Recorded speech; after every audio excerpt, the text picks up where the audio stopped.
You're watching and listening to the Real Anime Podcast, and as you can see today, aliens have taken down Lewis's TV, and he's shaving because he might be an alien himself.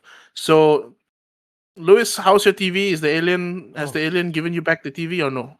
I think ET stole the TV. I stole the power into from the TV for him to be able to go home. I think so. That's Yeah, what no, happened. I mean, you tell ET to get the fuck out of, and I mean, Hey, ET just wants to you phone home. know, I mean, immigration laws are very strict these days. He I, better get going.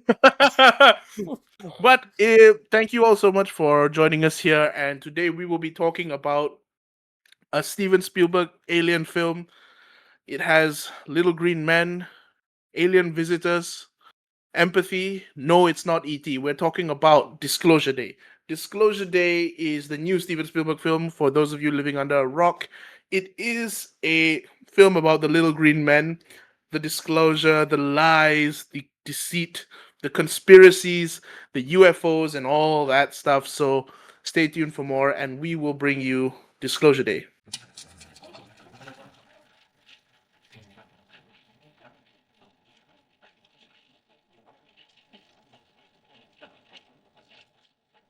So today is Disclosure Day here in Malaysia, and we are, really reeling from the fact that Steven Spielberg is back in cinemas, and in the same year we're going to get Christopher Nolan, and that's going to be a hell of a year for cinema already. Uh, so Steven Spielberg's back with an alien film, Disclosure Day. He's here to return us to a more hopeful future, to a more hopeful view of the future. Aliens tend to often be the centerpiece of a dynamic thriller with a lot of action, and while Disclosure Day may look like that, it doesn't really come across as something David Fincher would make, even though on the surface it does look like one. Steven Spielberg does bring in that sort of Hayao Miyazaki sense of wonder that Studio Ghibli can do, but he does it in film, and he brings that quintessential Steven Spielberg shot to the forefront. And I think Disclosure Day is just one of those films. But as always, you are joined here with me, Monish, your host, and my co-host Lewis. Say hello, Lewis. Hello, good afternoon, everyone, or And evening, morning. as you can see, he covers more than just hellos. He also settles time zones. So, Lewis, let's talk about Disclosure Day. Steven Spielberg, does Disclosure Day feel like a classic Spielberg film or more like a modern Steven Spielberg film? I literally have mixed reactions about the film. You know, I mean, if you guys follow us on Letterboxd, you can see my review. 3 stars out of 5. But with Disclosure Day itself, I feel that it it doesn't really feel like a Spielberg film, in my opinion. Right now, I love Steven Spielberg himself. He's released like many great films, such as like The Terminal, Catch Me If You Can, Jaws, Saving Private Ryan, Indiana Jones, and there are more films that we can literally talk about. And like, I just felt that like in this Spielberg film itself, in my opinion, I just feel that like it's not really, it doesn't feel like those, like it doesn't feel like a classic film, right? Because when I think of a classic Spielberg film, I think of, like, let's take a film Terminal, for example, right? You have Tom Hanks who's playing this guy who's from Kokosia, and then in a way it's just like him exploring a foreign country, and you're kind of like greeted with, like, greeted, you going on a journey with him as he discovers new things.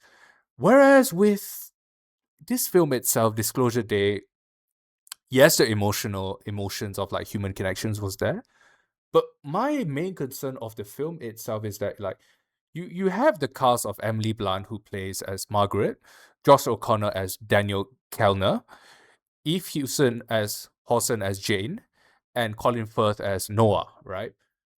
But one of the things that I feel that, like, what a Spielberg film does really well is the character connection. But here's my food for thought itself. You have these 4 main characters, but do you feel like they feel a bit disjointed? Yeah, I mean, like, they do feel a little bit separated. right? I feel like sometimes, yeah. But I think also it's like, I think maybe because they all play different roles in terms of like what their purpose within the story is. But like, you're right, there is a bit of a disconnect there emotionally, funnily enough, in a Spielberg film, Mm. you know? And I suppose maybe because there's a lot of intrigue in the film, there's a lot of mystery, suspicious activity. Maybe we're like getting tonally mixed up in that a bit, tonally lost, you know. But yeah, I do feel there does tend to be a bit of a disconnect, like Lewis says, you know.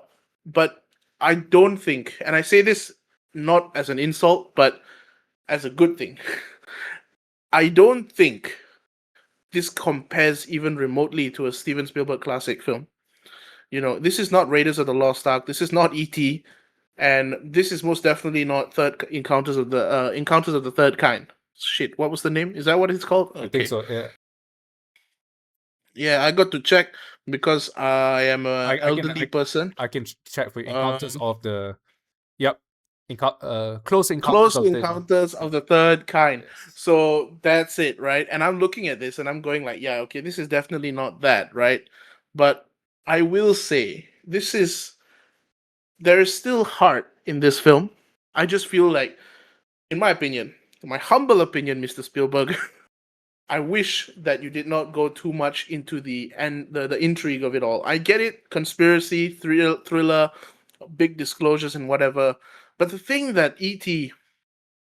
and Close Encounters of the Third Kind had was this open feeling of like connection, right? Despite all attempts at disconnection.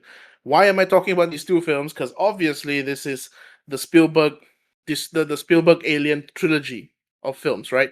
Disclosure Day will be the third film he has made with aliens, and it is the film that you would go with and say is not necessarily, I wouldn't say the weakest in terms of filmmaking quality, just the weakest in terms of what I believe is a stunning filmography. But do you think Spielberg, Lewis, is one of the most hopeful directors? And I say this because he, like Hayao Miyazaki, for example, has got an amazing way of exploring that feeling of wonder. It's something that a child would experience. It's an earnest, innocent feeling, and it's a great thing because a lot of directors go into the more aliens is scary vibe, but he actually approaches it with a more empathetic look, and he thinks of them as more of a people we could just meet, connect with. And the whole Disclosure Day thing is about connection. We want to connect with aliens, we want to connect with them. But how would you do that in such a disconnected modern day world? So again, like, do you think he's one of the most hopeful directors working today? Look, I mean, whatever we can say a lot about Spielberg, but I think he's a legend, right? The work that he's put out in like he's even put out films like in our father's generations, our generation. If we have kids in the future, then we will be able to like be able to tell like the good things about Steven Spielberg himself, right? Is he a hopeful director from his area? I would say he's definitely like one of the best in his era for sure. He's been around ever since. You can correct me if I'm wrong. 1960s, 70s. I don't know, like 70s, I'm sure. 70s, right? I mean, like I we like when I'll give you a good example when we was doing the reels for Mohnish and I when we was trying to name like our three best films from Spielberg. That was so difficult. We had a tough time trying to like even name it, Oh, right? That shows that like if you have a difficult time trying to like name like three films from like Spielberg himself is it's easier said than done. It's easier for you to rob a bank than like naming three films. Not gonna lie, in GTA that of that course, man has connected childhoods across the world. 100%. And my childhood favorite was E.T. I love E.T. man. Like I still remember the line, "E.T. phone home."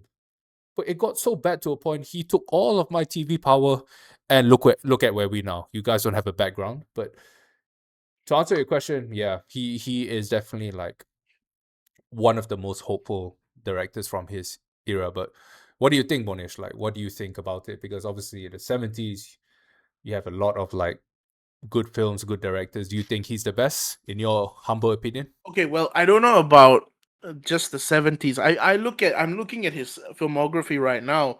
You've got Raiders of the Lost Ark. Oh, actually, this is a crazy stat that I'm looking at right What now. is it? Close Encounters of the First Kind came out in 1977. Okay. Okay, and of course, E.T. was 1982. Yep. But I just want to look. I just want to draw your attention to something. Well, everybody's attention to something, because this may be like, how do I put this? This may be obvious, but now I'm only looking at this now. He did Raiders of the Lost Ark, Indiana Jones, in 1981. Then in 1982, he comes out with E.T. Can you imagine creating two classics in the span of 2 years?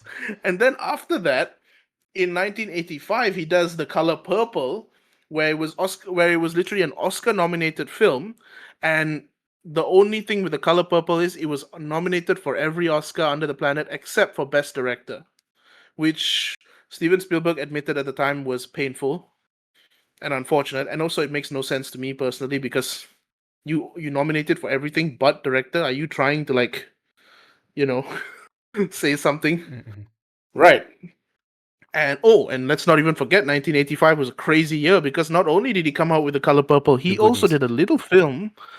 Oh yeah, well, Goonies is there, but he also did a little film called Back to the Future. Ah, yeah. No, that's a good. No, that's No, a classic. no, yeah, but you have to look at it this way. It's like the guy's come out with classic after classic after classic after classic, and he's been churning them out like a factory. And I'm just like, this guy was born to make films, right? Now, I'm saying all the obvious things about Steven Spielberg here, but why do you think this film was so? These films were released so back to back like this. Like, I also know there's that famous story where he directed both Jurassic Park and Schindler's List in the same year. That is insane, considering the impact those two had. He was literally competing with himself in the Oscars.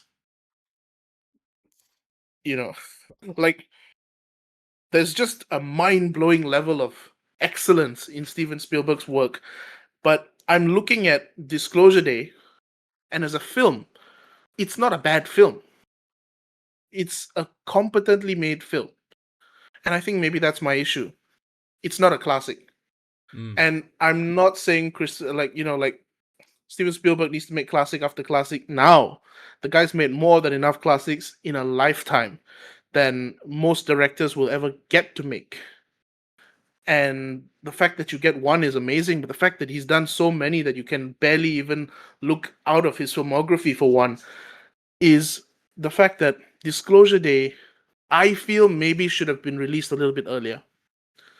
I think if it came out closer to a film like Arrival, for example, where it's also another first contact film, it would have probably gone over better. But do you think Disclosure Day, Lewis, was released too late? I would Like, say. okay, sorry, Go. before you answer, Sure. I just wanna add on a little bit. The reason I'm saying this is because we've seen aliens drop out of the sky. We've seen Thanos snap half the population off the face of the earth. I've seen Dune. I've seen all kinds of crazy alien fights or space fights or Star Wars.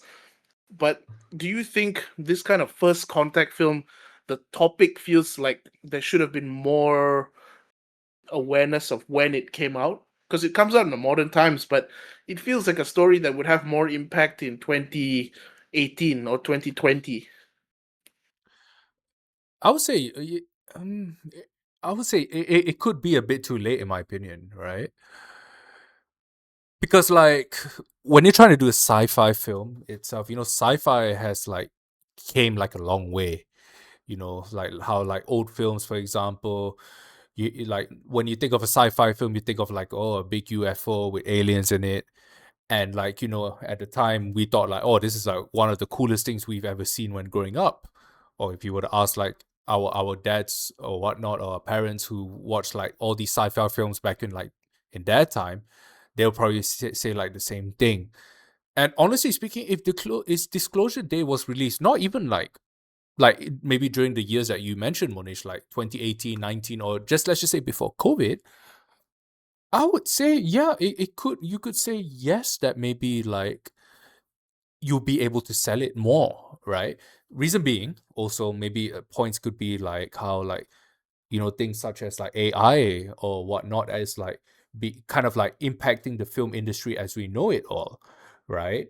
And maybe like when we watch this film, it's just like it doesn't feel right because sometimes we're like kind of like flooded with like a lot of information about things such as like relating to like science or sci-fi or AI. But I honestly think that if it was maybe released like even like 10 years before, we're in the year of 2016, 10 years before, in my opinion, this film would have Was the probably been film a like was the film too sciencey for you? yeah, science here. If you want Because I don't science, believe it. I don't think they went to like they wouldn't like there was no real like you see the thing science stuff. is, I My I thing is, I, but I literally had to double check when watching this film. Is the genre even considered as sci-fi? Is another question we should be asking ourselves. It well, I mean there are aliens in it and foreign yes, of technology, so course. sci-fi label It's already certainly goes that. right there. It goes there, but if you're talking about the chunk of the meat, right?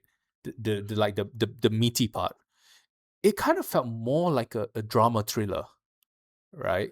You by meaty part, what do you mean? Meaning Like the plot, the the plot, action. like Okay, most of the plot. well, It's yeah. I mean, okay, well, here's where I look at it. A lot of Spielberg's inspiration for this film comes from the Roswell, New Mexico right. actual conspiracy theory about aliens. That's a real conspiracy theory with pictures, videos, and it definitely happened. Yeah. But we don't know if that was really an alien thing and whatever. Like, there's never been confirmation, as far as I understand. But maybe Steven Spielberg knows more than we do.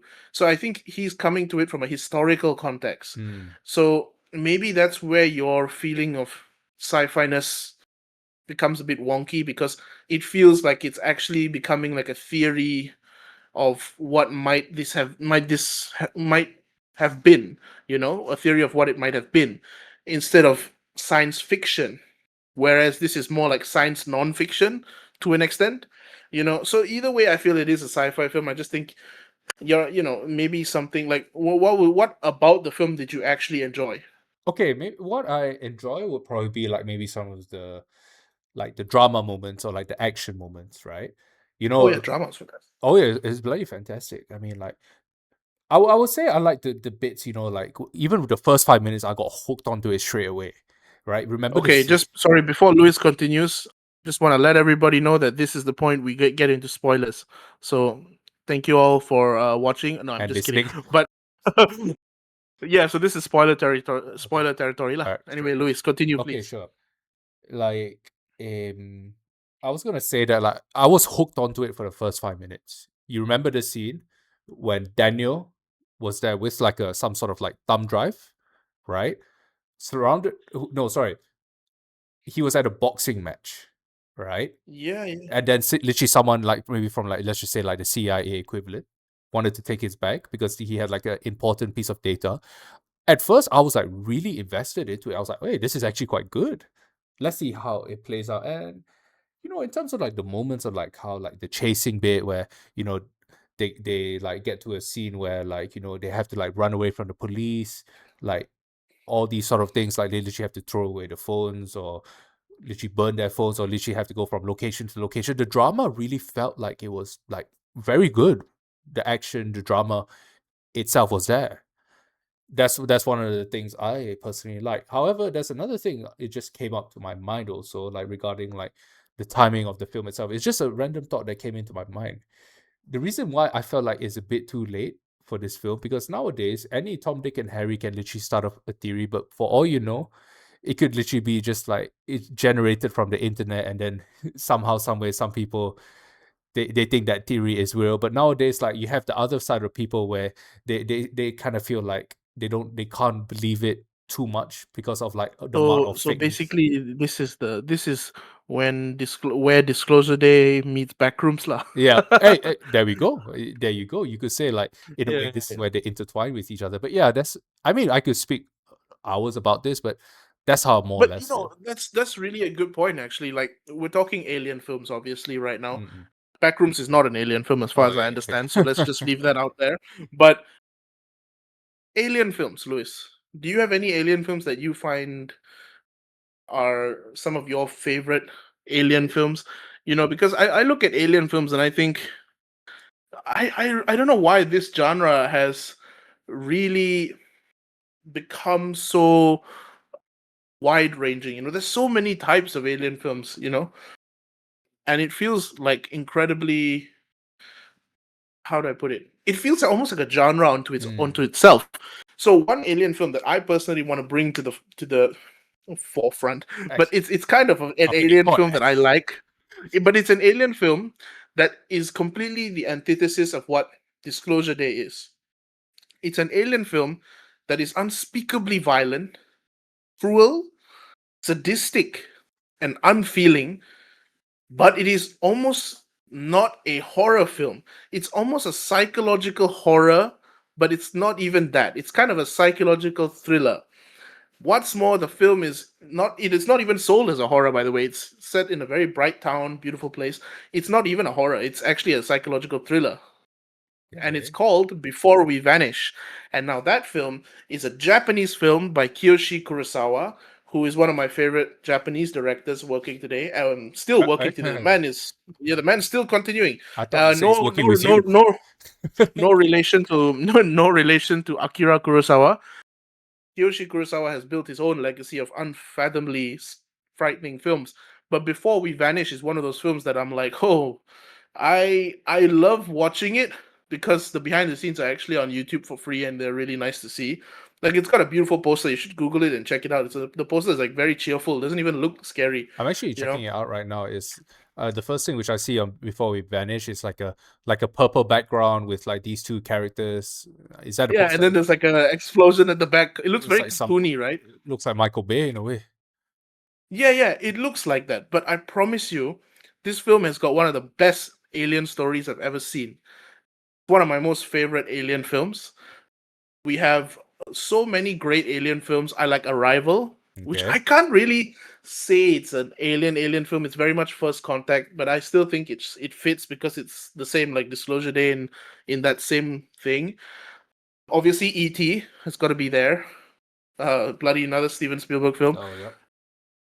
And while we're at it, just add Close Encounters of the Third Kind because at this point I just throw Steven Spielberg's filmography in this thing and that's it lah. But we have okay, I don't know if I can consider Star Trek or Star Wars because I feel like that kind of it's a bit they're all aliens. Yeah. So I'm gonna leave those guys out of that.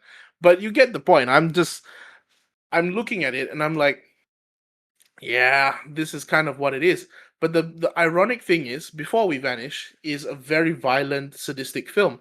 But comparably, Disclosure Day kind of does not feel that way. Neither does Close Encounters of the Third Kind or E.T. They're all very hopeful films because they're all Spielberg films, right? And it feels like, oh yeah, like what other alien films are there? Okay, okay, there is Alien lah. Huh? I remember there was one released by Spielberg in 2005. It's like something War of something. What's the name of it? I need to search for it. It is not right. I just better get this out of the way. I can't believe I forgot Alien by Ridley Scott. Alien Romulus.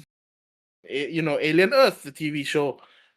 So there's plenty of great alien lore out there. But yeah, Louis, what alien film did you talk about? Okay, so obviously we know that like the most obvious one is E.T., right? E.T. is like, I mean, that's like it's one of. It's one of like the films that we know and love to this day. But I remember if you cast your minds back to War of the Worlds back in 2005. Oh, another Steven Spielberg film. Yes, I'm sorry, but like, I mean, if it comes to Spielberg, you have like at least 3 alien films. Okay, maybe another film. I don't know if it's like 100% alien, but what do you think? Men in Black. No, you see, if we add, that's my confusion, right? Right, yeah. Like Men in Black, fantastic film, Will Smith and all that stuff. Love it. Tommy Lee Jones. My problem is if we include Men in Black, we also have to include Star Wars, Star Trek. Yeah, Mandalorian and Grogu. So I'd rather keep that as a separate point. I want to look at humans versus aliens or humans and aliens, cowboys and aliens. I just remembered that movie, Oh, Cowboys and Aliens. Daniel Craig was a cowboy in a western, and then a bunch of aliens show up in an alien spaceship, and it's literally cowboys fighting aliens. The movie didn't do okay. so well, but it is. I watched it; it was fun. I mean, I'm checking it right now. Can you believe Letterboxd 2.4 out of 5? Its average. To be fair, lah, not bad. I don't think like it's a fun audience experience because the title itself is crazy. Everybody's gonna want to watch it. You know, Yeah. Prometheus is another one. Oh my god, The Thing. How can I forget The Thing by John Carpenter, the original horror, 1982. That film is literally the definition of like a single location film. It John Carpenter to this day is one of the greatest horror directors, but also one of the greatest directors, period, because he's one of the few high-level directors that still makes music for his film. Oh, there you go. He's also the guy who scores his films, and to the point he's so good at making music for his films, he's now making music for the next Bong Joon-ho film. Well, there you go. Another film that I want to talk about is Alien versus Predator. Remember that? Another classic. Yes, Yes, another classic. that's one of those things. You got Cloverfield, you got Independence Day. My God, Yeah, so The Fifth Element, Predator, Predators, The Predator, Transformers. Okay, let me just point this out. We're still not going to include Transformers because if not, Star Wars comes into the mix. yeah. Man in Black, all that stuff. And let's be honest, the Transformers sits on its own thing, especially the first one. Oh, hey, Bernie Mac is hey. in that. I thought you were going to say Wonder. Oh no. Okay, just a small tangent lah. As a young man, young boy even in 2000 and my God, 2007, I was basically a baby. I experienced like many men, like many boys, like many lads, my first ever real cinematic crush. So you're cheating on Sofia Vergara. Well, no. Sofia Vergara came later. All right. The first cinematic crush, the first cinematic idol from Transformers. Bernie Mac. Of course, Huh? everybody thought the same thing. I know you all were thinking the same thing. Bernie Mac. Every time I look at the guy, he was like selling cars, and then he's like, that right there, my mammy. And then after the mom just flips him off, and then he goes, "Hey, mammy," and it's like gets flipped off, and then after he's like, "Nah, your head, bitch." I'm like, "Oh, I can't believe I heard that." The whole cinema was laughing. Why? Were you all thinking somebody different? Well, if everyone is done getting their heads out of the gutter, let us return to Disclosure Day for the moment. Tell me, Lewis, how have, in your opinion, we've already talked about all the amazing alien films, right? Yep. Now, let's think of Disclosure Day as the most modern version. Sorry, not the most modern, the most Recent one, current version. Recent, the most recent version of alien films. How do you feel alien films have evolved over the years? Because there's been a lot, like we just talked about. Yeah, it's a good question that you bring it up actually. So I guess you could say I did not to say a mini research, but like one of the things that I really realized is like if you let's take two films for example. Let's take E.T. because why we love E.T. right? One of the things I remembered from E.T. and I haven't watched E.T. in a while. It's been a while since I last watched E.T. I can't remember when was the exact last time I watched it, but one of the things I remember from E.T. it was back in Mohnish, what year was it? 82, right? It came out. 82, I believe. Yes, 82, yes, okay, 82. I remember that E.T. was like one of them like feel good sort of stories because E.T. itself is not like you kind of you want to have like be able to have feelings for the fella himself, right? And then obviously when we see aliens, we tend to be scared of them, and we always run away from aliens, right? Now, if we were to if we were to go to like maybe 20 years later, or let's just say let's just say 1980, that's already 40 years later, I pun tak tahu lah. That's just not our forte. But Louis, yes, go on. Your Okay, point. Your point. but let's just compare it to like now. Let's take Disclosure Day. So what I'm trying to say is E.T. is like a feel-good film, and you want to have like a connection with E.T. himself. Whereas if you were to take something like Disclosure Day, sci-fi is there, as per mentioned. However, you have to take into more factors more things such as like things to do with, like, believe it or not, politics, the social impact of like the world that like they are living in Disclosure Day.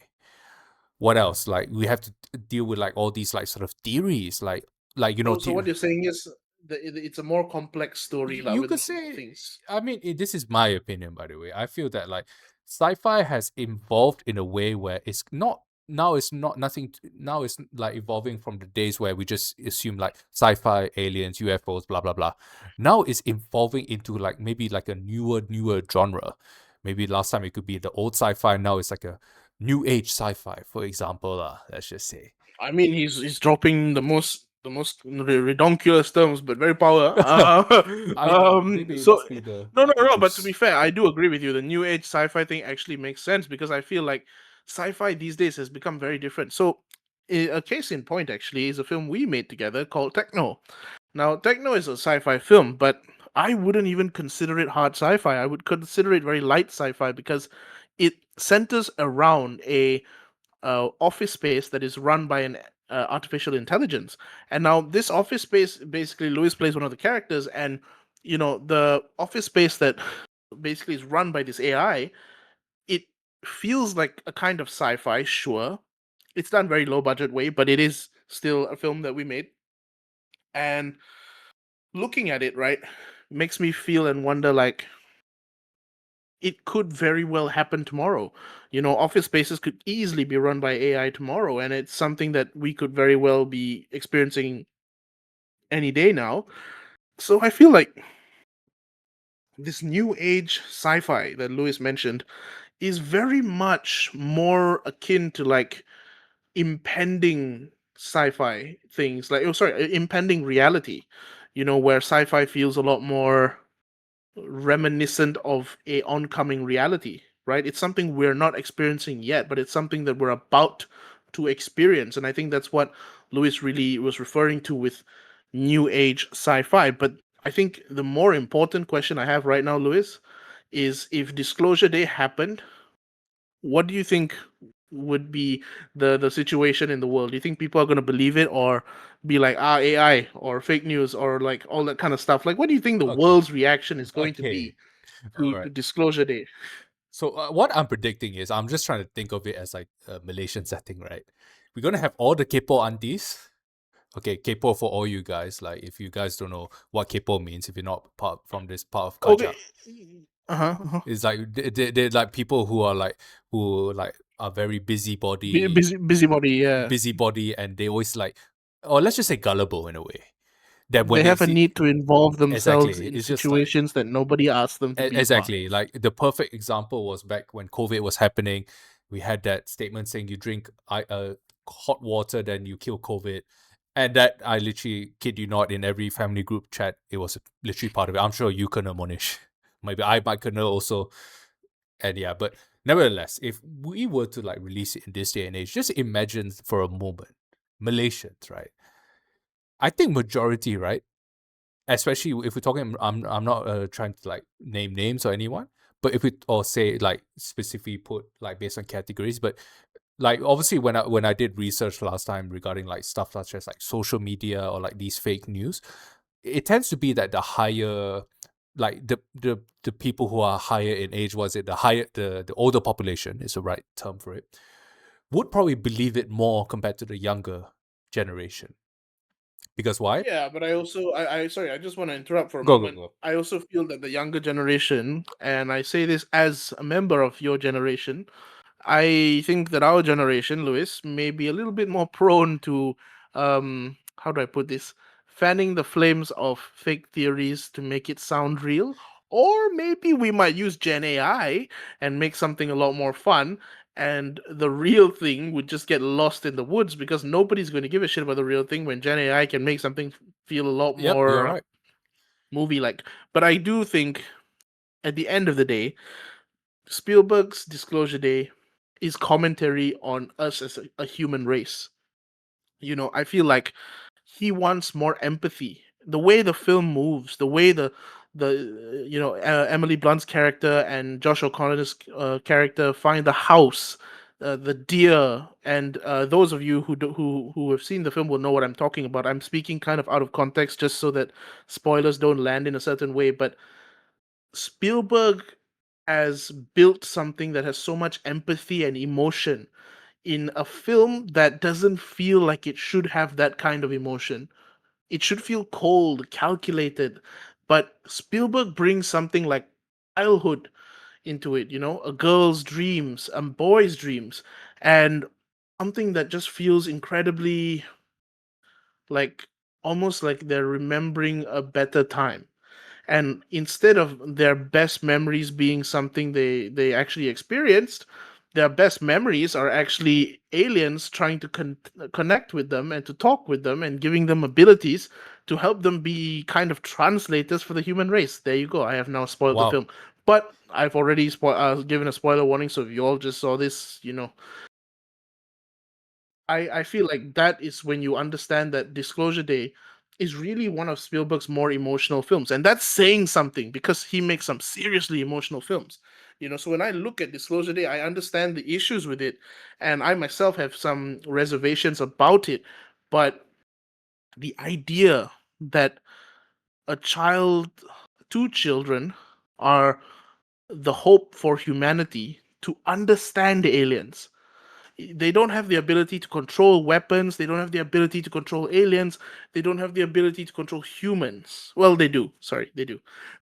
But they do have the ability more than anything else to translate, which is why she's a weather reporter, which is why Josh O'Connor is a tech guy.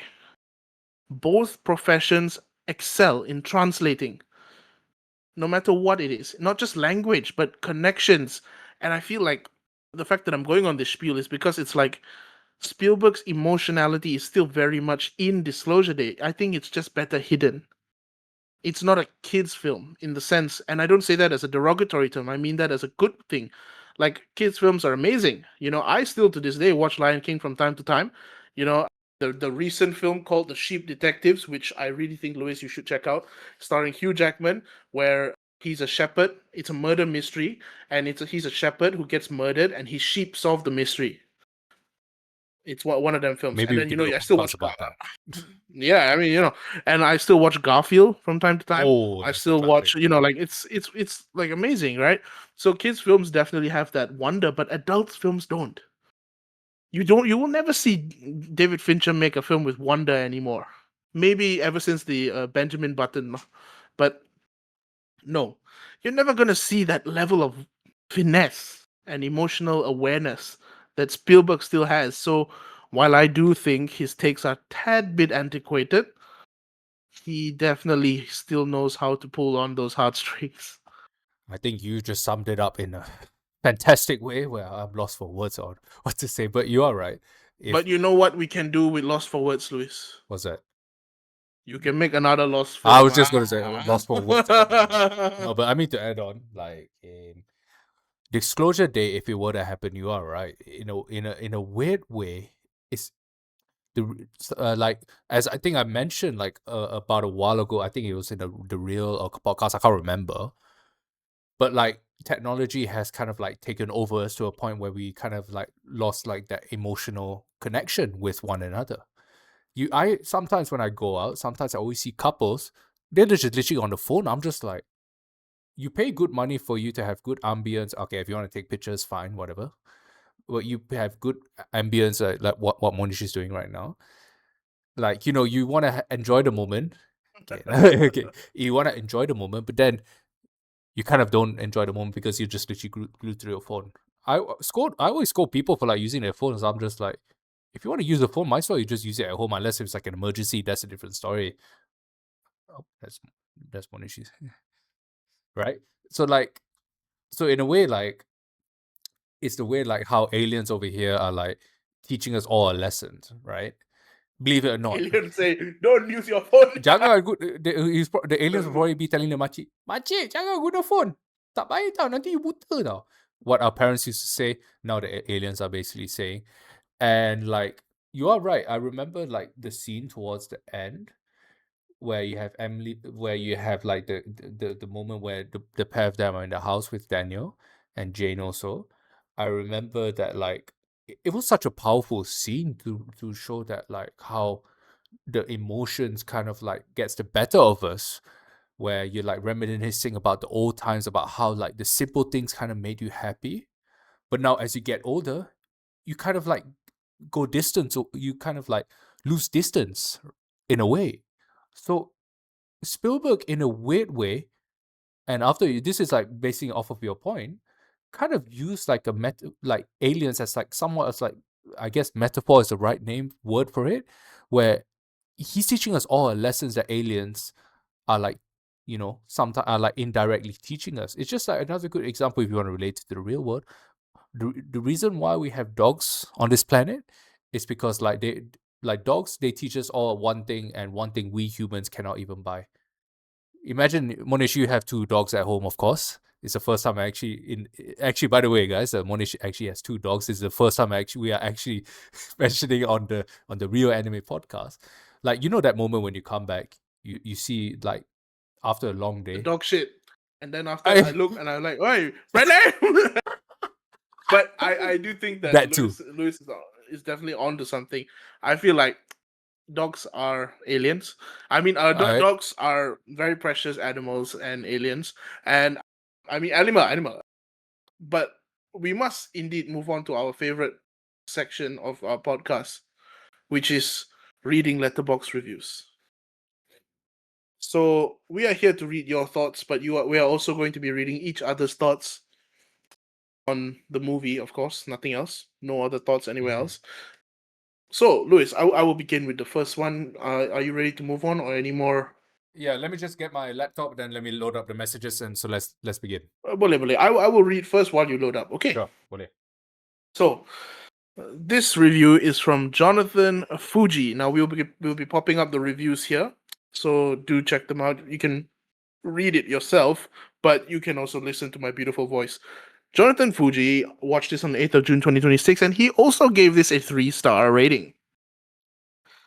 Was feeling a little distant for large stretches of the movie, then the third act got me in the lean forward in the seat position, and I didn't move for the rest of the movie. Now that is kind of what I mean by the ending, and that's kind of what Lewis was talking about as well, about the meaning of Disclosure Day, the way it hits you so unexpectedly on that emotional level that you clearly were not expecting, nobody was expecting from a thriller, no less.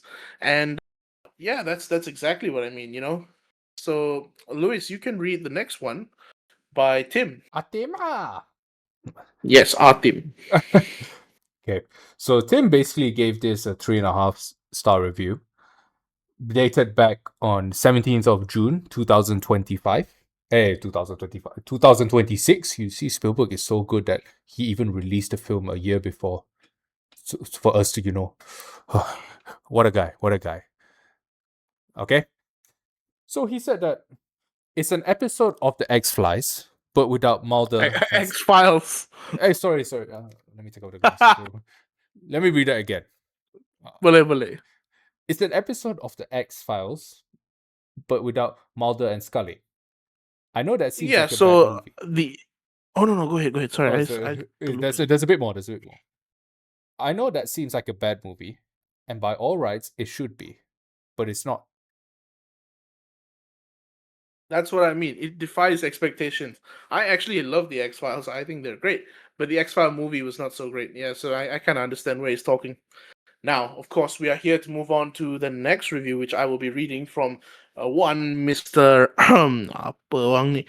Lewis Knight. My goodness. Time for me to follow him on Letterboxd. Time for me to go. He watched this and gave it a 3-star rating.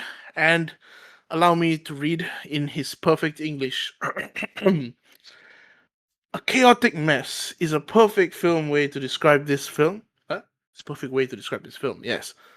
It is not the first time Steven Spielberg has done a sci-fi film, with one at the top of my head being E.T., classic film. Now, don't worry if you can't follow my voice, it'll be right here. So you can read Lewis's review. Emily Blunt's performance as Margaret was my favorite, and Josh O'Connor's performance as Daniel was fantastic. However, Wyatt Russell as Jackson and Eve Hewson as Jane just felt somewhat tonally disconnected from Margaret and Daniel. Look at him using tonally disconnected like that. Beautiful. It felt like the balance could have been better done. Nevertheless, someone really went to English class. I would not consider this film as the best from Spielberg himself. It feels like it's more towards the middle of the pile in his past work. And all I can say is that the visuals were stunning and the cinematography did a good job. Now, Lewis actually watched this yesterday on the 24th of June, 2026. That's what it says. I'm gonna guess that he maybe recorded it a day after he actually watched it, which is on the 23rd. Yeah, correct. Yeah, so he did watch it on the 23rd, but Letterboxd says 4. Who do we believe? That's the new conspiracy. Okay. Yep. Now, Lewis will read. Box. Now, Lewis will read my review, which I did on the 10th of June.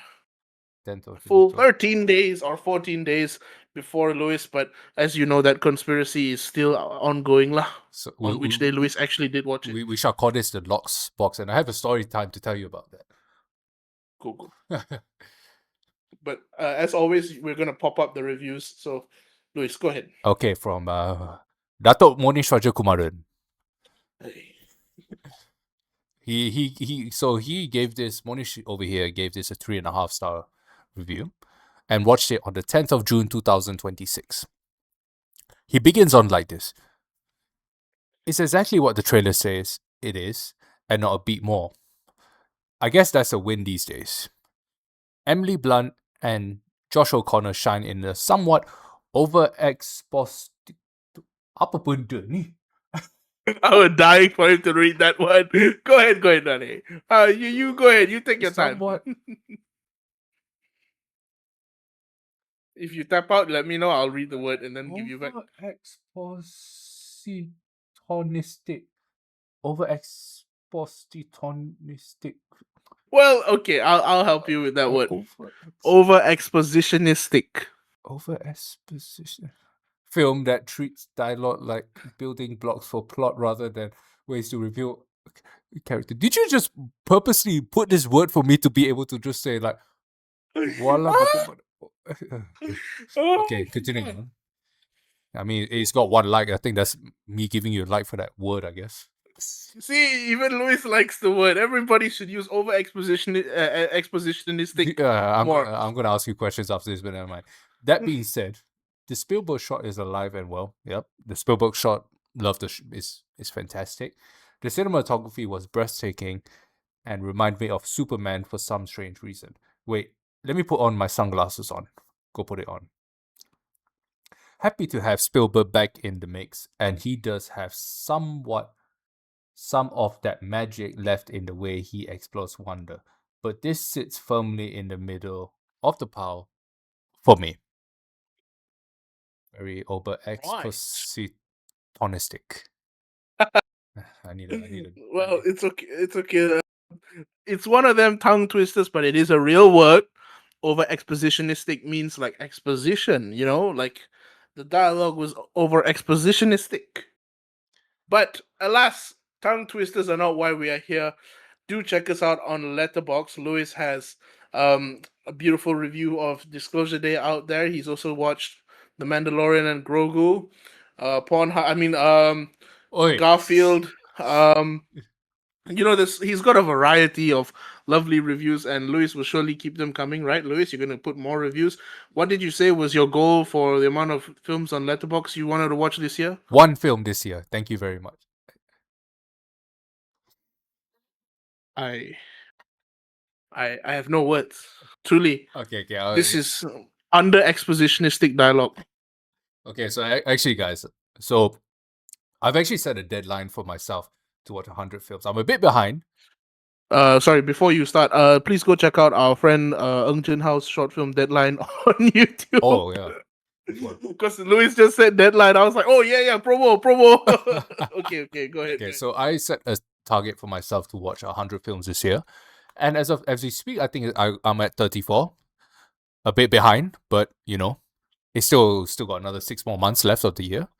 I mean, he said 34 lah, but then the list over there shows 33 or 32. I don't know. Right? It's So another conspiracy theory. conspiracy of whether or not Lewis watched 32 films, 33 films, or 34 films. Leave your answers in the comments below. Yeah. But yeah, that's my target itself. And then maybe the next film I shall watch is, well, for the next film for you guys.